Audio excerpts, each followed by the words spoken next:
नमस्कार, हिमाचल खबरनामा में आपका स्वागत है। मैं हूं किशन ठाकुर। सबसे पहले नजर डालते हैं कुछ खास सुर्खियों पर।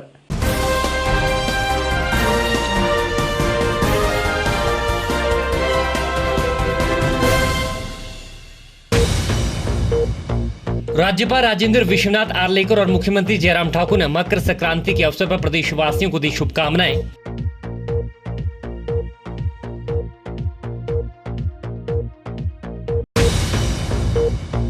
मुख्यमंत्री जयराम ठाकुर ने कसुम्पटी भाजपा मंडल के मंडल मिलन कार्यक्रम में पार्टी कार्यकर्ताओं से विधानसभा चुनाव की जीत के लिए अभी से मैदान में जुट जाने का किया आह्वान।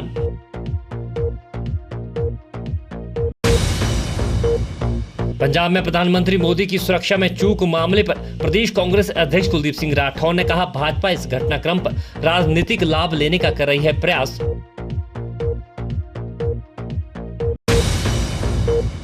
कर्मचारियों के हक में उतरे माकपा विधायक राकेश सिंघा छठे वेतनमान को एक समान लागू करने की सरकार से की वकालत।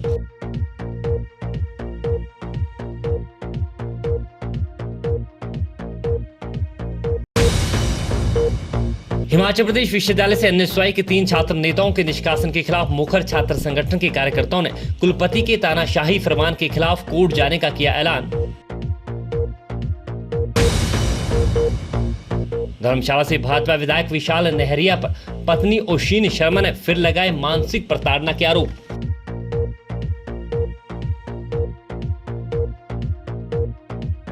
सुर्खियों के बाद अब खबरें विस्तार से।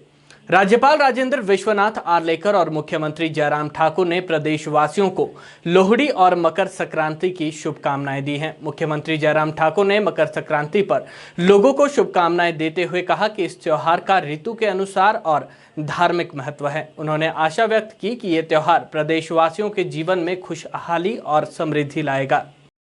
कांग्रेस प्रदेशाध्यक्ष कुलदीप सिंह राठौर ने एनएसयूआई के 3 छात्र नेताओं के विश्वविद्यालय से निष्कासन पर सवाल उठाए हैं। उन्होंने कहा कि एनएसयूआई के छात्र कुलपति के पास विश्वविद्यालय के पुस्तकालय और छात्रावास खोलने की मांग को लेकर शांतिपूर्ण ढंग से मिलने आए थे, लेकिन कुलपति ने उनकी मांगों को अनसुना किया और छात्रों को निष्कासित कर दिया। राठौर ने विश्वविद्यालय कुलपति पर आरोप लगाया कि वो भाजपा के दबाव में कार्य कर रहे हैं। उन्होंने कहा कि कुलपति का ये निर्णय पूरी तरह अलोकतांत्रिक और पूर्वाग्रह से ग्रसित हैं और इसे सहन नहीं किया जा सकता। उन्होंने कहा कि अगर एनएसयूआई के इन छात्रों का निष्कासन जल्द रद्द ना हुआ तो कांग्रेस आंदोलन का रास्ता इख्तियार करेगी।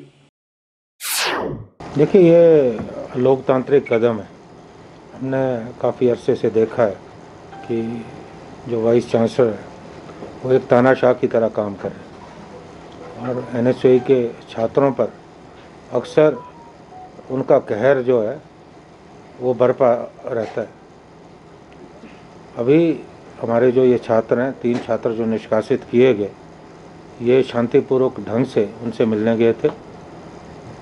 इन छात्रों ने छात्रावास को खोलने की बात कही थी।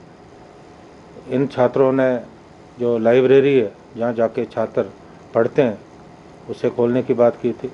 क्या बुरा किया था इन्होंने जो विश्वविद्यालय में फर्जी एडमिशन जो हो रही हैं उनको लेकर भी बात की। उनको सुनना चाहिए था। अब ये दोहरे मापदंड है। एक तरफ से आपने लाइब्रेरी बंद कर दी है, आपने छात्रावास बंद कर दिए और जितने भी व्यापारिक केंद्र हैं, कोई कॉफ़ी हाउस है या जो उन्होंने आवंटित किए हैं अपनी मन मर्जी से, कैफ़े है, वो सारे खुले हैं। तो ये दोहरे मापदंड क्यों? मुझे लगता है कि जिस ढंग से छात्रों की आवाज़ को दबाया जा रहा है ये बिल्कुल गलत है। मैं खुद छात्र नेता रहा हूँ।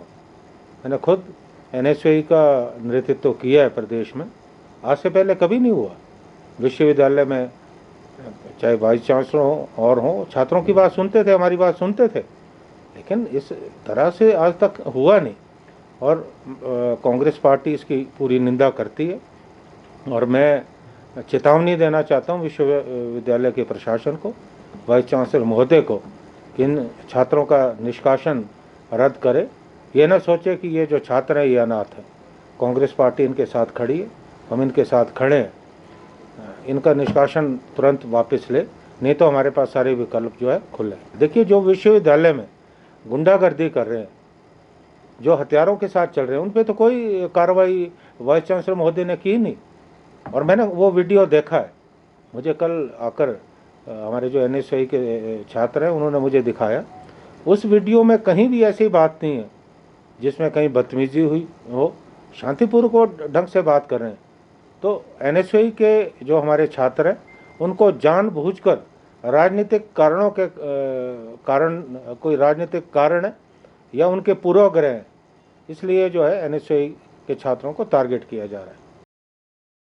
धर्मशाला के विधायक विशाल नेहरिया की पत्नी ने एक बार फिर से अपने पति पर कई आरोप लगाए हैं। हिमाचल प्रदेश प्रशासनिक सेवा की प्रोबेशनरी अधिकारी ओशिन शर्मा ने कहा कि एक तरफ तो सरकार बेटी बचाओ बेटी पढ़ाओ का नारा दे रही है, वहीं दूसरी ओर बेटियां घरेलू हिंसा का शिकार हो रही हैं। उन्होंने कहा कि वे भी एक बेटी है जिसे अपने पति और उनके परिवार के सदस्यों द्वारा प्रताड़ित किया जा रहा है। उन्होंने प्रधानमंत्री और मुख्यमंत्री से न्याय की गुहार लगाई। धर्मशाला के विधायक विशाल नेहरिया की पत्नी प्रधानमंत्री नरेंद्र मोदी और हिमाचल प्रदेश के मुख्यमंत्री जयराम ठाकुर से न्याय की गुहार लगा रही हैं। उन्होंने बिलासपुर में पत्रकारों से इस मुद्दे पर भावुक होते हुए कहा कि गत वर्ष जून माह में उनके साथ उनके पति और परिवार के सदस्यों द्वारा न केवल उन्हें मानसिक रूप से परेशान किया गया था बल्कि मारपीट भी की गई थी। उसके बाद उन पर पुलिस में की गई FIR वापस लेने का भी दबाव डाला गया। उन्होंने इसलिए FIR वापस ली थी क्योंकि उनके पति ने 10 वर्ष तक तलाक नहीं देने की बात कही थी। हालांकि ये मामला अभी भी न्यायालय में लंबित है। उन्होंने कहा कि इस मामले पर उनके पति द्वारा मीडिया में जो बयान दिया गया था उस पर बाद में वे मुकर गए, जिससे उनका सफेद झूठ पकड़ा गया। उन्होंने कहा कि जब वे जोगिंद्रनगर और हमीरपुर में प्रोबेशनरी पीरियड पर कार्यरत थीं तो भी उनके पति द्वारा वहां पर परेशान करने का प्रयास किया गया। यही नहीं, हिपा में प्रशासनिक अधिकारी के प्रशिक्षण के दौरान भी उन्हें बेवजह तंग किया गया, जिस कारण उन्हें शिमला के ढली थाने में शिकायत दर्ज करवानी पड़ी। उन्होंने आरोप लगाया कि उनके पति उनके खिलाफ सत्ता का दुरुपयोग कर सकते हैं। वह इस संबंध में लोगों को जागरूक कर सच्चाई सामने रखना चाहती हैं। उन्होंने कहा कि सही जागरूकता की कमी के कारण आज समाज में कितनी महिलाएं और बेटियां घरेलू हिंसा की शिकार हो जाती हैं और वे डर के कारण कुछ बोल नहीं पाती। उनके साथ जब ये घटना हुई थी तब उन्हें समाज का समर्थन मिला था। उन्हें उम्मीद है कि अब भी लोग उनका साथ देंगे। तो अभी 1.5-2 हफ्ते पहले इन्होंने क्या किया कि ट्रांजिट का बहाना लेके ये सर्किट हाउस में हमीरपुर में रात को वहां पे आ गए। इनका PA, इनका PSO मेरी खिड़की के बाहर सर्वेलेंस करते रहे। मतलब मैं इनकी धर्म पत्नी हूँ, ये देख लीजिए आप। खिड़की के बाहर सर्वेलेंस करते रहे कि मैडम का रूम नंबर कौन सा है। जब उन दोनों ने देख लिया कि मैडम 103 कमरे में रह रही हैं, उसके बाद से श्रीमान जी रात को लगभग 11 बजे से लेके 1 बजे तक मेरी खिड़की के नीचे जोर जोर से सिगरेटों पे सिगरेटें और जोर जोर से फोन पे बात कर रहे हैं। हाँ, तू 7,000 बंदा लेकर आ जा, तू ऐसा कर ले। कौन सा प्रतिष्ठित और सभ्य व्यक्ति अपनी पत्नी को डराता है, मैं ये पूछना चाहती हूँ। अगर वो इतना सीधा और सभ्य व्यक्ति है तो ये कौन सा तरीका है। जब रात को 1 बजे, मैं उस रात सो नहीं पाई, मैं 1 बजे मेरे कमरे के बाहर जोर जोर से दरवाजा खटखटाया जाता है कि जैसे खोल। मैंने नहीं खोला, मैंने तुरंत ASP हमीरपुर को मैंने पहले ही बता दिया था। मुझे ASP साहब ने कहा कि कुछ भी होगा तो आप मुझे बता देना। जोर से दरवाजा बजा और फिर मैं डर गई, मैं सहम गई और फिर उसके बाद वो चले गए वहां से। सुबह हाथ में पट्टी बंधी हुई थी, ये बोल के कि मेरा हाल तो पूछ लो। 2 दिन बाद वो पट्टी गायब। तो क्या नौटंकी करना भी इसमें, मतलब ये इस पेशे में है। सवाल मेरा बस इतना सा है कि क्या अगर एक औरत किसी व्यक्ति को, चाहे वो उसका हस्बैंड ही क्यों ना हो, अगर किसी चीज के लिए मना कर रही है कि वो आपके साथ नहीं रहना चाहती बिकॉज ऑफ द रीजंस जो कि साफ साफ है, प्रताड़ना हुई है, पहले सब कुछ हुआ है, सब जानते हैं, तो क्या एक औरत को समय लेने का अधिकार नहीं? क्या एक औरत को सोचने का अधिकार नहीं? क्या एक औरत उस पशु की तरह है जो खूंटे से बांध दी गई है और अगर वो पशु कहीं चला जाए चरने तो उसे हाँक के वापस ले आओ कि तू मेरी प्रॉपर्टी है? उन्होंने प्रधानमंत्री नरेंद्र मोदी और मुख्यमंत्री जयराम ठाकुर से मांग करते हुए कहा कि धर्मशाला में सत्ता के दुरुपयोग को रोकने के लिए उचित कदम उठाए जाएं। मेरा आज का पॉइंट यहाँ पे आने का मैं ऑनरेबल सीएम साहब को रिक्वेस्ट करती हूँ, मैं honourable prime minister of the country को अपील करती हूँ कि सर, आप लोगों का नारा है बेटी बचाओ बेटी पढ़ाओ। सर, बेटी को बचाएंगे, बेटी को पढ़ाएंगे भी, पर बेटों को समझाना बहुत जरूरी है। अगर बेटे कुछ गलत कर रहे हैं, हैरेसमेंट कर रहे हैं, उनको समझाना डांटना बहुत जरूरी है सर, बहुत जरूरी है, क्योंकि मनमानी नहीं हो सकती सर। जो पावर का अब्यूज धर्मशाला में हो रहा है, मैं नहीं जानती कितनी लड़कियां हैं, मैं तो शायद भगवान की कृपा है कि मैं बोलने की हिम्मत रखती हूँ, लेकिन बहुत सारी लड़कियां हैं जो बोलती भी नहीं है उनके साथ क्या क्या हो रहा है, वो सिर्फ सहन कर जाती है। और वो क्यों? क्योंकि पावर में है व्यक्ति, उनके खिलाफ कोई भी नहीं बोलेगा। मेरे तक ये मैसेजेस आए जा रहे हैं कि तुम मीडिया में जाओ, तुम चाहे पुलिस में जाओ, तुम जहां मर्जी जाओ, अब बचा ही क्या है, क्योंकि डर ही नहीं है, डर ही किसी बात करने की कोई उनको कोई बोलेगा। I appeal to honourable CM and PM, please इस प्रकार का जो पावर अब्यूज है उसे रोका जाए, चाहे वो धर्मशाला में है, चाहे वो हिमाचल में है, चाहे वो कहीं पे भी है। और एक और बात, छठे वेतन आयोग को लेकर सीपीएम विधायक राकेश सिंघा कर्मचारियों के हक में साथ आ गए हैं और सरकार पर कर्मचारियों को बांटने का आरोप लगा रहे हैं। शिमला में आयोजित पत्रकार वार्ता के दौरान राकेश सिंघा ने कहा कि सरकार ने वेतनमान को एक समान लागू नहीं किया है और सरकार ने 2 कैटेगरी बनाकर निचले तबके के कर्मचारियों के साथ अन्याय किया है।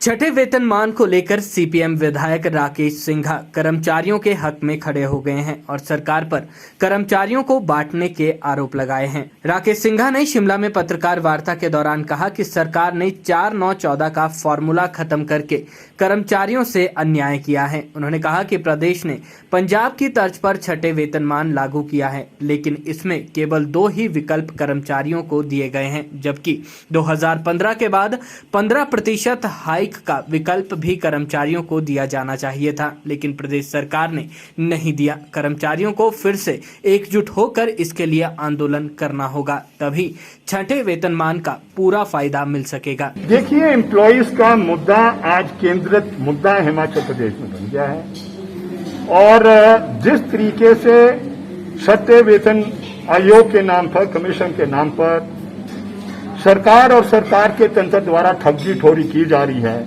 ऐसी ठगी ठोरी आज से पहले नहीं की गई। एक सेक्शन को तो आपने टाइम स्केल रखा है और डीए उसका 31% से कैलकुलेट किया है। दूसरे सेक्शन को आपने, जो मेजॉरिटी सेक्शन है, जो मेन बैकबोन हिमाचल प्रदेश की है, चाहे वो कहीं भी काम करता हो, उसको आपने डिप्राइव किया है। जो आपको 4-9-14 जो मेथड था कि 4 साल बाद, 9 साल बाद और 14 साल बाद प्रमोशन जो दी जाती थी, और ऑल्सो आपने उसके सिर्फ 28% उसका डीए किया। हम पंजाब के साथ जुड़े हैं और इसलिए हमारा वेतनमान वही होगा जो पंजाब में दिया जाता है। अभी पंजाब की गवर्नमेंट ने सारी प्रॉब्लम्स को समझकर कि क्योंकि बहुत ही बढ़ोतरी नहीं हो रही थी, उसने थर्ड ऑप्शन कर्मचारियों के सामने दिया। एक आपका 2.52, 2.59 एंड जो 2015 के बाद 15% की हाइक, वो ऑप्शन यहां दिया नहीं है। उसके बगैर जस्टिस हो नहीं सकती है। लेकिन हम कर्मचारियों से अपील करना चाहते हैं, संकीर्ण कावाट से ऊपर उठकर जिस तरीके से 1970 में जब हिमाचल प्रदेश का निर्माण हुआ था, हिमाचल प्रदेश के मुख्यमंत्री साहब परमार साहब थे, जो उस समय इन वेतनमान के प्रश्न को लेकर जो हिमाचल प्रदेश में संघर्ष हुए थे, उसी लिहाजे पर, उसी एनालॉजी पर ब्रॉडेस्ट पॉसिबल प्लेटफॉर्म बनाकर इस प्रश्न को उठाया जाए, तभी इसका हल निकलेगा। अगर बच जाओगे, बंटने में किसी को नहीं मिलने वाला।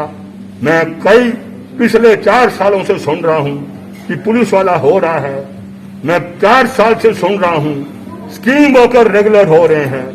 स्कीम वर्कर, आशा वर्कर को तो 1500 रुपया देने के लिए जो कोविड का अलाउंस था, उसको सरकार नहीं दे पाई। सरकार की तिजोरी में कुछ है नहीं। सोनी डाउन कर। और इसलिए भेदभाव ना करे। अफसर कितना काम करते हैं सब जानते हैं, उसका थोड़ा कम हो और जो ज्यादा काम करने वाला है उसका ज्यादा हो। वीरवार को शिमला व्यापार मंडल का एक प्रतिनिधि मंडल जिलाधीश आदित्य नेगी से मिला और व्यापारियों को पेश आ रही विभिन्न समस्याओं और सुझावों को लेकर उन्हें ज्ञापन सौंपा। व्यापारियों का कहना है कि बीते समय में भी दुकानदारों को कोरोना काल में भारी परेशानियों का सामना करना पड़ा था। मीडिया से मुखातिब होते हुए व्यापार मंडल के प्रधान ने ज्ञापन से संबंधित विस्तृत जानकारी साझा की। जिला प्रशासन द्वारा कोरोना के बढ़ते मामलों को देखते हुए दुकानों को खोलने और बंद करने का समय निर्धारित किया गया है। वहीं कई अन्य बंदिशें लगाने पर भी विभिन्न जिलों में अधिसूचनाएं जारी की गई हैं। वीरवार को शिमला व्यापार मंडल का एक प्रतिनिधि मंडल जिलाधीश आदित्य नेगी से मिला और व्यापारियों को पेश आ रही विभिन्न समस्याओं और सुझावों को लेकर उन्हें ज्ञापन सौंपा। व्यापारियों का कहना है कि प्रशासन को व्यापारियों के सुझावों पर विचार करते हुए बंदिशें लगानी चाहिए, क्योंकि बीते समय में भी दुकानदारों को कोरोना काल में भारी परेशानियों का सामना करना पड़ा था। मीडिया से मुखातिब होते हुए व्यापार मंडल शिमला के प्रधान ने ज्ञापन से संबंधित विस्तृत जानकारी साझा की। आज ये कोविड के गाइडलाइंस के उसमें मिले थे हम, इसमें हमें थोड़ी सी दिक्कत आ रही थी। 10 बजे का जो समय था वो हमने साहब से रिक्वेस्ट की है, उसमें दूध, ब्रेड, अंडा, इसके लिए हमारे काफ़ी लोगों को दिक्कत आ रही थी, तो वो हमने समय 8 बजे करने के लिए साहब से रिक्वेस्ट की है। और साहब ने हमें आश्वासन दिया है कि इसके बाद ही कोई ना कोई ऑर्डर जारी करेंगे। सोशल डिस्टेंसिंग के लेकर वैसे तो सभी लोग हमारे बहुत ही सूझबूझ हैं और सभी लोग गाइडलाइंस का पालन भी कर रहे हैं, फिर भी हम सभी व्यापारी बंधुओं को हम रिक्वेस्ट करते हैं कि अपनी दुकान पर बैठे हुए भी मास्क लगा के रखें और उचित दूरी बना के रखें। जिला शिमला में बर्फबारी के कारण सड़कों की हालत खस्ता बनी हुई है। सड़कों पर फिसलन होने के कारण लोगों को पैदल चलना भी मुश्किल हो गया है। वहीं शिमला पुलिस भी लोगों के लिए बर्फबारी में मददगार साबित हो रही है। ताज़ा मामले में पश्चिम बंगाल के 6 पर्यटक फिसलन की वजह से कुफरी के समीप फंस गए थे और अपनी गाड़ी तक नहीं पहुंच पा रहे थे, जिस पर शिमला पुलिस ने त्वरित कार्रवाई करते हुए पर्यटकों को रेस्क्यू कर सुरक्षित स्थान पर पहुंचाया। मीडिया से मुखातिब होते हुए शिमला पुलिस अधीक्षक डॉक्टर मोनिका ने विस्तृत जानकारी साझा की।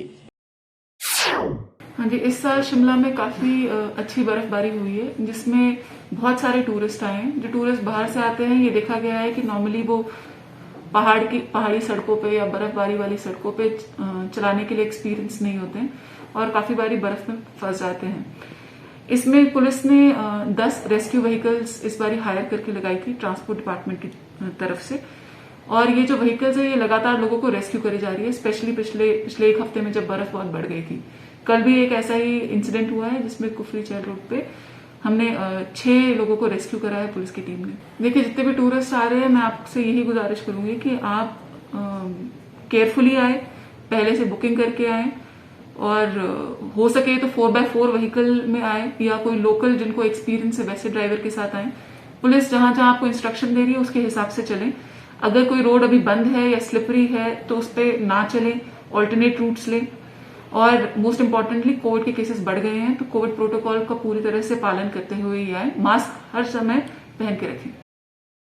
राजधानी शिमला में कोविड संक्रमितों की संख्या में लगातार इजाफा हो रहा है। मीडिया से मुखातिब होते हुए दीनदयाल उपाध्याय अस्पताल की मुख्य चिकित्सा अधिकारी डॉक्टर सुरेखा चोपड़ा ने जानकारी देते हुए बताया कि कोविड से निपटने के लिए अस्पताल में सभी पुख्ता इंतजाम कर लिए गए हैं। उन्होंने सभी से कोरोना नियमों का सख्ती से पालन करने की भी अपील की ताकि सभी स्वस्थ रहें। हिमाचल प्रदेश में कोरोना की रफ्तार बढ़ती जा रही है। कोरोना संक्रमण की संभावित तीसरी लहर के आते ही प्रदेश के हर कोने में कोविड के केसेस आने शुरू हो गए हैं, जिसके चलते प्रदेश सरकार ने भी प्रदेश में कोविड बंदिशें लगा दी हैं और सरकारी कार्यालयों में 50% कर्मचारी की शर्त को भी अनिवार्य किया गया है। राजधानी शिमला में कोविड संक्रमितों की संख्या बढ़कर 804 हो गई है। मीडिया से मुखातिब होते हुए दीनदयाल उपाध्याय अस्पताल की मुख्य चिकित्सा अधिकारी डॉक्टर सुरेखा चोपड़ा ने जानकारी देते हुए बताया कि कोविड से निपटने के लिए अस्पताल में सभी पुख्ता इंतजाम कर लिए गए हैं। जिसमें अस्पताल में 500 बेड्स और हर बेड पर ऑक्सीजन की व्यवस्था की गई है। वैक्सीनेशन के विषय पर बोलते हुए उन्होंने कहा कि 15 से 18 आयु वर्ग के टीकाकरण के लिए स्वास्थ्य टीमें किशोरों के टीकाकरण में जुटी हुई हैं और फ्रंट लाइन वर्कर्स और वरिष्ठ नागरिकों को कोरोना की बूस्टर डोज भी टीकाकरण केंद्रों सहित अस्पताल में लगाई जा रही है। उन्होंने कहा कि विदेशों से जिला में आने वाले लोगों की संख्या 322 है, जिसमें से सिर्फ एक ही मामला पॉजिटिव आया है। उन्होंने सभी से कोरोना नियमों का सख्ती से पालन करने की भी अपील की ताकि सभी स्वस्थ रहे। इस वक्त ज़िला शिमला में 804 एक्टिव केसेस हैं हमारे पास और निश्चित तौर पर हमारे एक एक्टिव केसेस में बढ़ोतरी हुई है और यही केसेस जो 2 दिन पहले 400 के करीब थे अब डबल हो गए हैं और कल ही हमारे यहाँ पे 225 केसेस एक्टिव और आए और जिसके कारण हमारी निश्चित तौर पे पॉजिटिविटी रेट भी इंक्रीज़ हुई है। देखिए ये थर्ड वेव का जो सर्ज है ये वैसे भी एक एक्सपेक्टेड ही था, क्योंकि वैसे भी देखें जो मौसम का चेंज है इसमें वैसे कोई भी फ्लू लाइक इलनेस इंक्रीज़ होती है, उसमें बढ़ोतरी आनी एक लाजमी थी और कोविड का जो अब तक हमने इसका बिहेवियर देखा है वायरस का, उसमें जो थोड़ी थोड़ी गैप्स पे जो सर्जेस आ रहे हैं वो होने ही थे और स्पेशली जो ओमिक्रॉन और नए वेरिएंट्स आए हैं उसके कारण भी एक्सपेक्टेड था कि ये सर्ज आना है और इसके लिए हम तैयार भी थे और हमने अपनी पूरी तैयारी रखी थी। लेकिन इसमें जो बेस्ट पार्ट है कि अभी तक जो केसेस आ रहे हैं वो सब माइल्ड केसेस हैं, कोई भी हमारा हॉस्पिटलाइज्ड कोई कॉम्प्लिकेशंस को लेकर नहीं हुआ है पेशेंट और मैक्सिमम अभी भी जो हमारे पेशेंट्स हैं इसमें से होम आइसोलेशन में ही हैं। केवल मात्र 45 केसेस जो हैं इस टाइम हॉस्पिटल में हैं और वो भी वो केसेस हैं जिनके कोई कोमॉर्बिडिटी है। ऐसा कोई नहीं है जैसे पहले के सर्जेस में हमने देखा था कि कोविड की कॉम्प्लिकेशंस को लेके या ऑक्सीजन गिरने की वजह से लोगों को हमारे को हॉस्पिटलाइज, ऐसे बहुत कम केसेस हैं अभी। हमारे पास पर्याप्त मात्रा में बेड्स हैं। अगर हम बात करें ज़िला शिमला की तो हमारे पास 500 के करीब बेड स्ट्रेंथ है, इंक्लूडिंग सारे हमारे जो मेजर हॉस्पिटल्स हैं, लेकिन हमारे पास भरपूर व्यवस्था है इनको फर्दर इंक्रीज़ करने की यदि ज़रूरत पड़े तो। और जो पेशेंट्स मैंने बताया हॉस्पिटलाइज्ड हैं इसमें से 20 केवल हमारे आईजीएमसी में इसमें इस वक्त एडमिट हैं और 25 जो हैं वो मिलिट्री हॉस्पिटल के केसेस हैं। हमारे पास अभी तो फ़िलहाल समेटी और पीआरटीआई में बेड्स खाली हैं, सारे मैक्सिमम खाली हैं, लेकिन अगर ज़रूरत पड़े तो हम बढ़ा सकते हैं इसको, वो हमारे पास इसकी व्यवस्था है।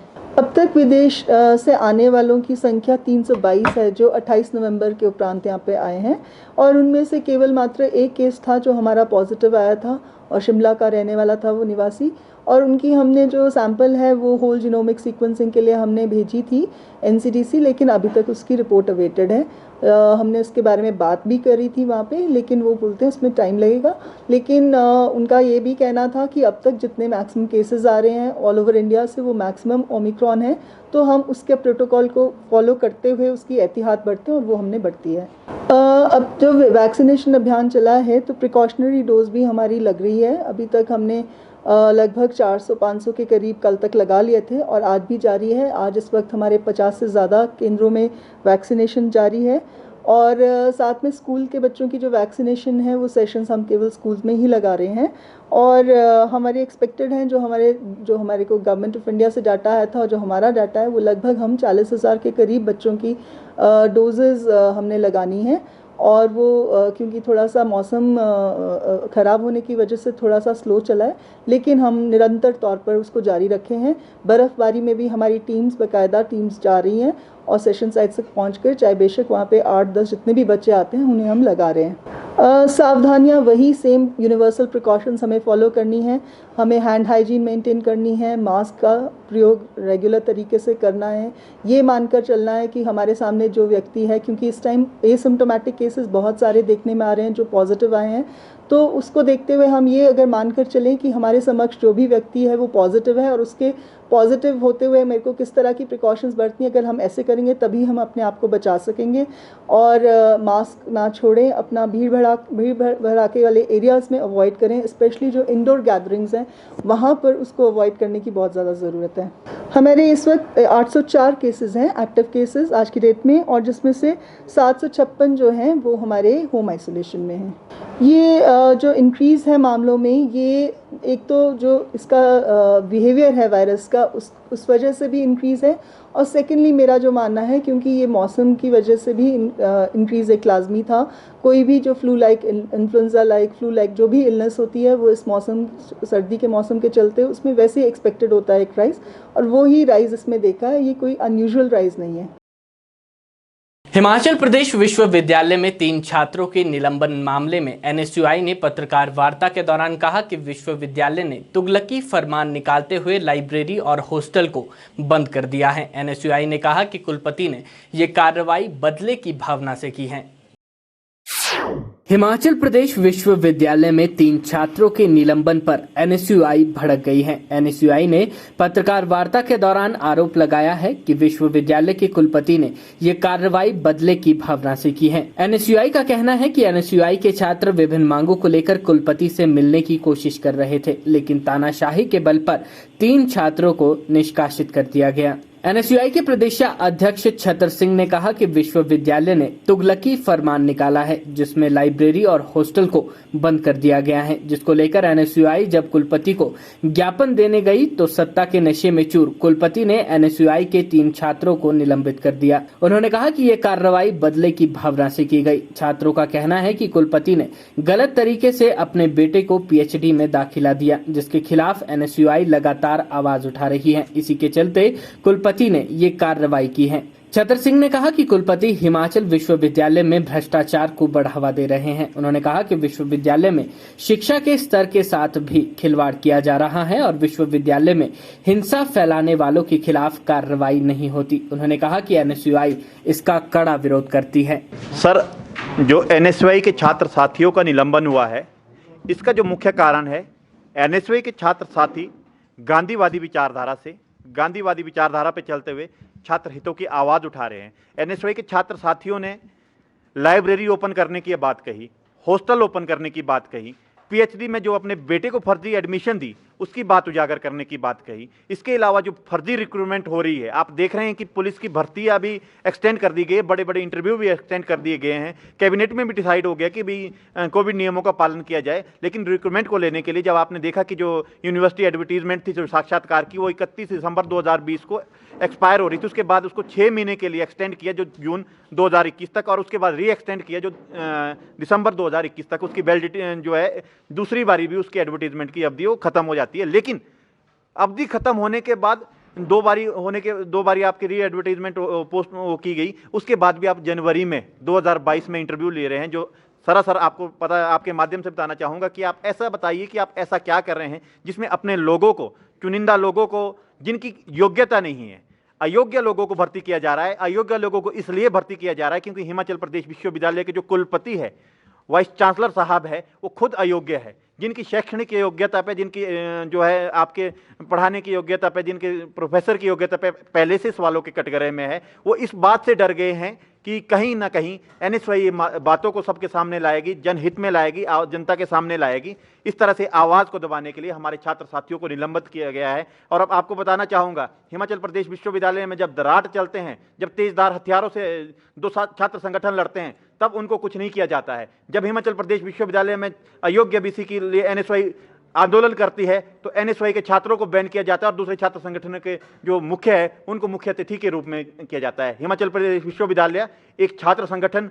और एक छात्र विचारधारा के साथ साथ एक पार्टी की विचारधारा के उस पर काम कर रहा है। आपने देखे, अगर आपको देखा, आप खुद एक मीडिया के सम्मानित पत्रकार है, आप देखिए वहां पे दंगों के क्या हाल है। आप देखिए यूनिवर्सिटी को कॉर्पोरेट सेक्टर बनाया गया है, आप लाइब्रेरी को बंद कर रहे हैं, आप जो आपके जो कामधेनु है, जो अदर वो है, वो सारे ओपन रखे जा रहे हैं। इन आवाज़ों को हम जनता तक ना पहुंचा पाए, इस को लेकर जो प्रदेश के कुलपति है वो एनएसयूआई से डर गए हैं और उन्होंने छात्र साथियों को निलंबित किया गया है। आपने सिर्फ 3 छात्र साथियों को निलंबित किया गया है। मैं कहना चाहूँगा कि आज अगर आपने छात्र साथियों का निलंबन नहीं लिया तो हिमाचल प्रदेश विश्वविद्यालय के अलावा, हिमाचल प्रदेश के 145 कॉलेजों के अलावा सभी डीसी मुख्यालयों में, सभी जिला मुख्यालयों में आपके खिलाफ जो है धरने प्रदर्शन हो गए। उसके बाद आपके सड़कों पे हो गए और एक दिन अगर आप जिला मुख्यालयों के धरने के बाद भी नहीं होगा तो हम केंद्र जो आपका प्रदेश सचिवालय उसको घेरने के से भी नहीं चूकेंगे। हमने पहले भी घेरे हैं, पहले भी छात्र हितों के लिए लड़े हैं और उस टाइम हमारे को न्याय मिला है। इससे पहले भी हमने देखा है कि जब तानाशाही होती है तो न्यायिक व्यवस्था पे हमारे को विश्वास रहता है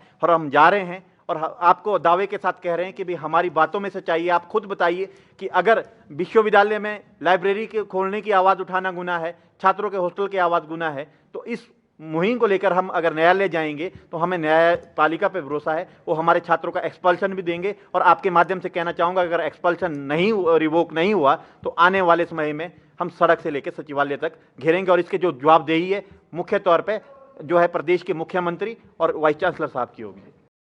हिमाचल प्रदेश पंचायत वेटनरी सहायक संघ की प्रदेश इकाई ने सरकार पर पंचायत वेटनरी सहायकों के नियमितीकरण मामले को बेवजह लटकाए जाने के आरोप लगाए हैं। संघ की प्रदेशाध्यक्ष संधीरा टेक्टा ने शिमला में आयोजित पत्रकार वार्ता के दौरान बताया कि संघ के पदाधिकारी कई बार सरकार और मंत्रिमंडल के कई सदस्यों के समक्ष अपनी मांगों को रख चुके हैं, लेकिन सिवाय आश्वासन के कुछ हासिल नहीं हो रहा है। संधीरा टेक्टा ने कहा कि यदि जल्द पंचायत वेटनरी सहायक संघ की नियमितीकरण की मांग को पूरा नहीं किया गया तो संघ आगामी 3 फरवरी को अनिश्चितकालीन हड़ताल का आगाज करेगा। हमारा ये मुद्दा है कि हमें 507 को रेगुलर कर दिया जाए, क्योंकि हम 3.5 साल से, वैसे हमें 10 साल हो गए, लेकिन 3.5 साल का हमारे को अनुबंध पे टाइम हो गया है। कॉन्ट्रैक्ट का जो पीरियड है वो 3.5 साल हो गया, वैसे जो हमें जो टाइम हुआ है वो 10 साल हो गए। और हमने आज इसलिए प्रेस कॉन्फ्रेंस की है क्योंकि पानी ऊपर आ चुका है और लोग सारे आक्रोश में हैं। मुझे इतना नेचुरली मेरे ऊपर गुस्सा लोगों का जायज़ है, जो कि आप है प्रधान हैं तो आपको ये काम करवाना चाहिए। और मैं लगातार सरकार के टच में हूँ, विभाग के टच में हूँ, मुख्यमंत्री जी के टच में हूँ, माननीय मंत्री जी के टच में हूँ, लेकिन अभी तक हमें निराशा ही हाथ में मिली है। 507 लोग हैं हम लोग, हमारे से जो जूनियर बैच है 350 का उनका भी बैच है, उसके बाद भी और भी है छोटे छोटे बैचेस और भी है। जो पंचायत वेटनरी असिस्टेंट है वो कम से कम उनकी जो संख्या है टोटल संख्या 800-900 है, लेकिन जो अभी रेगुलर होने हैं वो 507 लोग हैं। क्या आप किसी प्रशासनिक अधिकारी से मिले हैं इस मुद्दे को लेकर? सर हम अपने सेक्रेटरी साहब से भी मिले हैं और हम फाइनेंस सेक्रेटरी से भी मिले हैं और हम लगातार मैं मिल रही हूँ, सभी से मिल रही हूँ, लेकिन वही है सर कि सभी क्वेरीज़ पे क्वेरी लगा रहे हैं। फिर भी हम क्वेरीज़ को रिमूव करवाने की पूरी कोशिश करती हूँ, मैं सारे दस्तावेज़ वहाँ देते हैं, लेकिन अब हमें समझ नहीं आ रहा है कि प्रशासन ढील कर रहा है या सरकार ढील कर रहा है। हमें ये बात समझ नहीं आ रही, इसीलिए आज हमने प्रेस कॉन्फ्रेंस की। अगला कदम क्या रहेगा? हमारा अगला कदम यही है सर, अगर सरकार हमारी मांग नहीं मानती है तो हम 3 तारीख को मास कैजुअल लीव करेंगे और वो हड़ताल है 3 फरवरी 2022 को। देश भर में लोहड़ी का पर्व धूमधाम से मनाया गया। राजधानी शिमला में भी लोहड़ी पर्व पर बाजारों में खरीदारों की भीड़ लगी रही। वहीं जिला प्रशासन की ओर से दुकानों का समय निर्धारित करने पर दुकानदार उदास नजर आए। मीडिया से बात करते हुए दुकानदारों ने कहा कि समय निर्धारित होने के कारण उन्हें काफी नुकसान झेलना पड़ा है। पौराणिक मान्यता के अनुसार सती के त्याग के रूप में लोहड़ी का त्योहार मनाया जाता है। माना जाता है कि जब प्रजापति दक्ष के यज्ञ की आग में कूदकर शिव की पत्नी सती ने आत्मदाह कर लिया था, उसी दिन की याद में ये पर्व मनाया जाता है। इसके अलावा ये भी मान्यता है कि सुंदरी और मुंदरी नाम की लड़कियों को सौदागरों से बचाकर दुल्ला भट्टी ने हिंदू लड़कों से उनकी शादी करवा दी थी। इसके अलावा कहा यह भी जाता है कि संत कबीर की पत्नी लोई की याद में इस पर्व को मनाया जाता है। वहीं एक और मान्यता के अनुसार द्वापर युग में जब सभी लोग मकर संक्रांति का पर्व मनाने में व्यस्त थे, तब बालक कृष्ण को मारने के लिए कंस ने लोहिता नामक राक्षसी को गोकुल भेजा, जिसे बालक कृष्ण ने खेल खेल में ही मार डाला था। लोहिता नामक राक्षसी के नाम पर ही लोहड़ी उत्सव का नाम रखा गया। उसी घटना को याद करते हुए लोहड़ी पर्व मनाया जाता है। ये जो पर्व है किसानों के लिए विशेष रूप से मनाया जाता है। इसमें अग्नि की पूजा की जाती है। अग्नि के साथ फेरे लेकर के उस पर सिंदूर, टिक्का, रौली, मौली आदि से उसका पूजन करके और विशेष करके इसके ऊपर तिल, गुड़ आदि डाल करके इसका पूजन किया जाता है। तो और इसकी परिक्रमा करके मनोवांछित फल की प्राप्ति ले सकते हैं। इस बार जो लोहड़ी का पर्व है 13 जनवरी 2022 को है और पूजा का जो समय है सायंकाल 5:25 से लेकर के 7:30 के बीच है। इस अवधि में ही इस बार लोहड़ी का पर्व मनाएं और बहुत शुभ मुहूर्त में ये पर्व हो रहा है। तो विधिपूर्वक से लोहड़ी की पूजा करके इस लोहड़ी पर्व को मनाएं। और जैसे कहा जाता है कि लोहड़ी का पर्व क्या है, एक तरह से जो सर्दी का मौसम है वो धीरे धीरे उससे हमको निवृत्ति मिलती है, धीरे धीरे ठंड कम होने बैठ जाती है और विधिपूर्वक से लोहड़ी का पर्व मना करके सबके घर में सुख समृद्धि रही, खुशहाली रही। और जैसे कि यहाँ पे मंदिर में रोज़ प्रत्येक साल लोहड़ी का पर्व मनाया जाता था, लेकिन वर्तमान परिस्थिति में कोरोना की परिस्थिति जो बढ़ रही है तो उसको देखते हुए सभा ने भी निर्णय लिया है कि कोरोना काल को देखते हुए ही लोहड़ी का पर्व साधारण तरीके से मनाया जाएगा और ज़्यादा भीड़ इकट्ठी नहीं होगी। तो जो भी लोग इस प्रोग्राम को देख रहे हैं अपने घरों में इस अवधि में सायंकाल 5:25 से लेकर के 7:30 के बीच लोहड़ी का पर्व मनाएं और भगवान से प्रार्थना करें कि जो ये कोरोना महामारी है इससे जल्दी से जल्दी हमको मुक्ति मिले। राजधानी शिमला में भी लोहड़ी पर्व पर बाजारों में खरीदारों की भीड़ लगी रही। बाजारों में जगह जगह पर लोग मूंगफली, गुड़, गचक और रेवड़ी खरीदते नजर आए। हालांकि बाजार में इन चीजों में पिछले साल के मुकाबले दाम बढ़े हुए हैं, लेकिन त्योहार के चलते लोग खूब खरीदारी कर रहे हैं।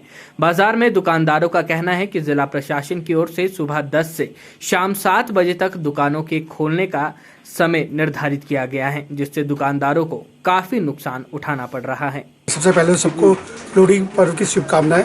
7 बजे का टाइमिंग हुआ है, उसकी वजह से थोड़ी सी प्रॉब्लम है। मुझे ही नहीं, पूरे व्यापारी वर्ग को जो मूंगफली गच्चे का काम करते हैं उन सबको इसका थोड़ा सा रोष है, बाकी सब कुछ बढ़िया है।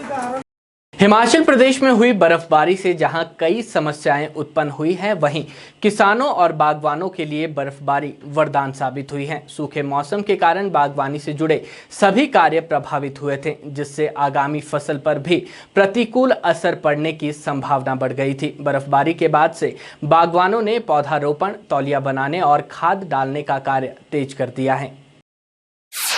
हिमाचल प्रदेश के सेब बहुल्य इलाकों में बर्फबारी के बाद बागवानी कार्य तेज हो गए हैं। काफी समय से बागवान बर्फ और बारिश का इंतजार कर रहे थे, क्योंकि सूखे के मौसम के कारण बागवानी से जुड़े सभी कार्य प्रभावित थे।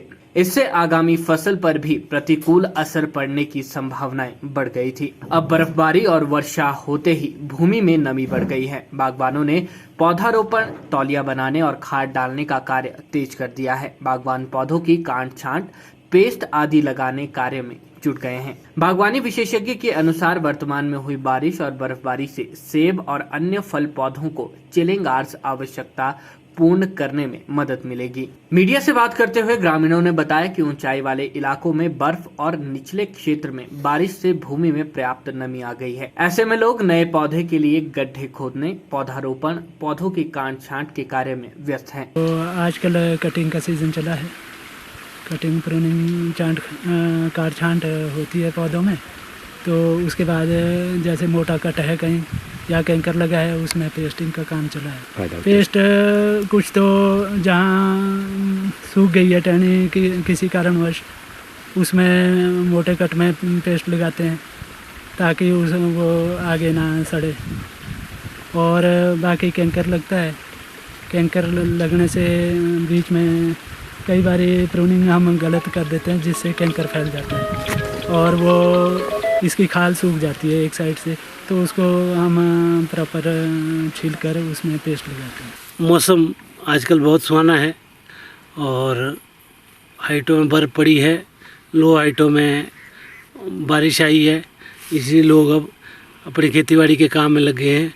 पौधा वगैरह जो भी है गड्ढे कर रहे हैं, पौधे लगा रहे हैं और तौलिया, गोबर वगैरह, काट छांट वगैरह काम शुरू हो गया। बागवानी विभाग के विषय विशेषज्ञ अश्वनी चौहान ने बताया कि बागवान काफी समय से बर्फ की प्रतीक्षा में थे। वर्तमान में हुई बर्फबारी आने वाली फसल के लिए लाभकारी सिद्ध होगी। उन्होंने कहा कि इससे फल पौधों को चिलिंग आवर्स आवश्यकता पूर्ण करने में मदद मिलेगी। बागवान काफी समय से जो है बर्फ की इंतजार कर रहे थे।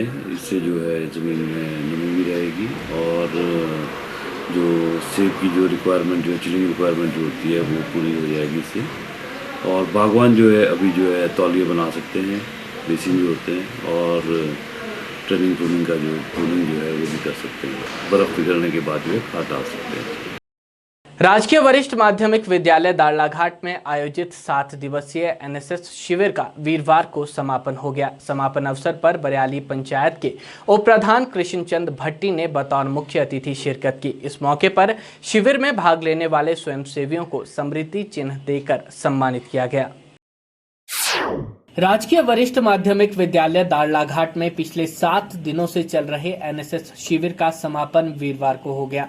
समारोह में बतौर मुख्य अतिथि पंचायत बरियाली के उप प्रधान किशन चंद भट्टी ने शिरकत की, जबकि कार्यक्रम की अध्यक्षता प्रधानाचार्य राजीव गौतम ने की। विद्यालय के प्रधानाचार्य राजीव गौतम ने कहा कि शॉर्ट टाइम इस्तेमाल न कर सीधे रास्तों पर चलना चाहिए और खासकर लड़कियों को अपने जीवन के प्रति हमेशा सचेत रहना चाहिए। उन्होंने कहा कि सभी को अच्छे वक्ता के साथ साथ अच्छे श्रोता बनने से कामयाबी जरूर हासिल होती है। मुख्य अतिथि कृष्णचंद भट्टी ने अपने संबोधन में कहा कि राष्ट्रीय सेवा योजना से जहां छात्र छात्राओं के व्यक्तित्व का विकास होता है, वहीं छात्रों में सेवा की भावना भी बढ़ती है, वहीं उनकी बुद्धि का भी विकास होता है। उन्होंने छात्रों को अपने जीवन के प्रेरणादायक अनुभवों के द्वारा जीवन में नैतिक मूल्यों को अपनाने की सलाह दी। एनएसएस प्रभारी विजय चंदेल और क्षमा भारद्वाज ने सभी छात्र छात्राओं और अध्यापकों का इस शिविर को सफल बनाने के लिए आभार व्यक्त किया। इस शिविर में विभिन्न गतिविधियां हमारे एनएसएस के वॉलंटियर्स द्वारा की गई। इस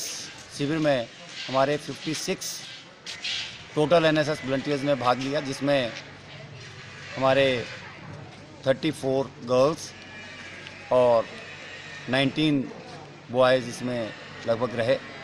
इन बच्चों ने विद्यालय परिसर की सफाई के साथ साथ जो हमारा अडॉप्टेड विलेज था नौनी, यहाँ देवस्थान है बाडूवाड़ा, उसके आसपास जितनी एक्टिविटीज़ हो सकती थी उनमें सब में बढ़ चढ़ कर भाग लिया। हर कार्यक्रम जो इन बच्चों द्वारा किया गया, जिसमें सवेरे प्रभात फेरी से लेकर रात 10 बजे तक जो हम लोग कल्चरल एक्टिविटी के साथ अपने कार्यक्रम को समापन करते थे, उस सब में बच्चों ने बढ़ चढ़ कर भाग लिया। मौसम भी कुछ इन दौरान विपरीत बना रहा, लेकिन उन बाधाओं को दूर करते हुए बच्चों ने कैंप का जो समापन है आज बिल्कुल सकुशल सभी बच्चे आज अपने घर को जा रहे हैं। तो मैं इस जो हमारा ये जो एनएसएस का शिविर रहा उसके सफल आयोजन के लिए हमारे विद्यालय के प्रधानाचार्य जी राजीव गौतम जी और समस्त अध्यापक साथी, जिसमें हमारे विद्यालय के उप प्रधानाचार्य श्री हंसराज शर्मा, हमारे डीपी भोपाल जी और शास्त्री सोहनलाल जी और मेरे साथ मेरे फीमेल प्रोग्राम अफसर क्षमा भारद्वाज जी का सहयोग बना रहा। उन सब के लिए मैं उन पूरे विद्यालय परिवार की ओर से सभी का भी इस जो एनएसएस का जो हमारा विशेष शिविर है इसके सफल समापन के लिए सबका धन्यवाद करता हूं। हिमाचल खबरनामा के आज के इस अंक में इतना ही। नमस्कार।